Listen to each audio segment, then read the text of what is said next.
Oke, sekarang kita belajar sifat materi. Ternyata materi itu mempunyai sifat-sifat, ya. Oke.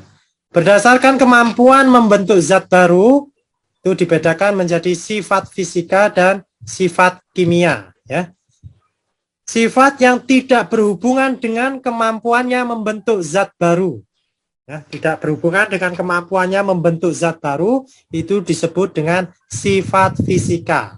Contoh sifat fisika, ya, warna, bau, titik leleh, titik didih, massa jenis, indeks bias, bentuk kristal, keadaan fasa, ya, hantaran listrik, koefisien muai, panjang, dan sebagainya.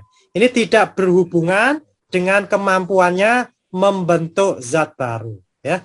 Contoh ini adalah air dalam bentuk padatan. Jadi air itu bisa dalam bentuk padat, bisa dalam bentuk cair, bisa dalam bentuk gas, tergantung suhu dan tekanannya dia.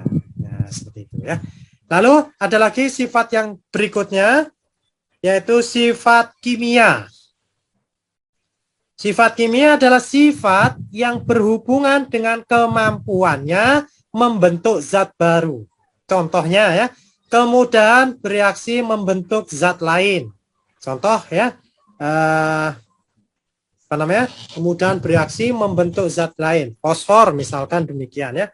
Fosfor murni itu mudah bereaksi dengan oksigen, ya, membentuk fosfor oksida. Nah, mudah terbakar, ya. Sifat mudah beracun. Nah, mudah beracun. Atau sifat beracunnya, ya, misalkan arsen itu beracun, teman-teman, ya. Konon kadarnya salah satu pegiat HAM itu diracun dengan arsen, ya. Nah, hati-hati, ya. Kalau Anda tahu itu racun, ya jangan Anda gunakan untuk meracuni orang, ya, enggak baik. Kita gunakan kimia itu untuk kebaikan, teman-teman, ya, untuk kebaikan. Oke, lalu mudah sukarnya terbakar. Nah, mudah atau sukarnya terbakar. Bisa atau tidaknya membusuk, sebagainya. Nah, ini berkaitan dengan sifat kimia karena terbentuk zat baru, ya. Misalkan membusuk, ya, membusuk. Oke, ditinjau dari ukuran dan jumlahnya. Kalau tadi dari bisa tidaknya berubah, ada dua sifat, ya. Sekarang ditinjau dari ukuran dan jumlahnya. Maka materi mempunyai dua jenis sifat, yaitu yang pertama sifat ekstensif. Sifat ekstensif ini sifat yang tergantung pada jumlah dan ukuran.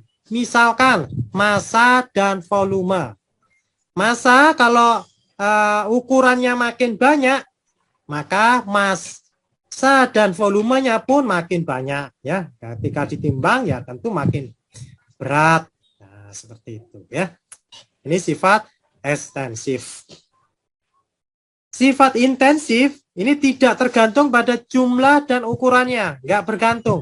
Walaupun ukurannya besar, dia tetap saja warnanya, titik leleh, titik beku, dan sebagainya tetap. Contoh ini, ya.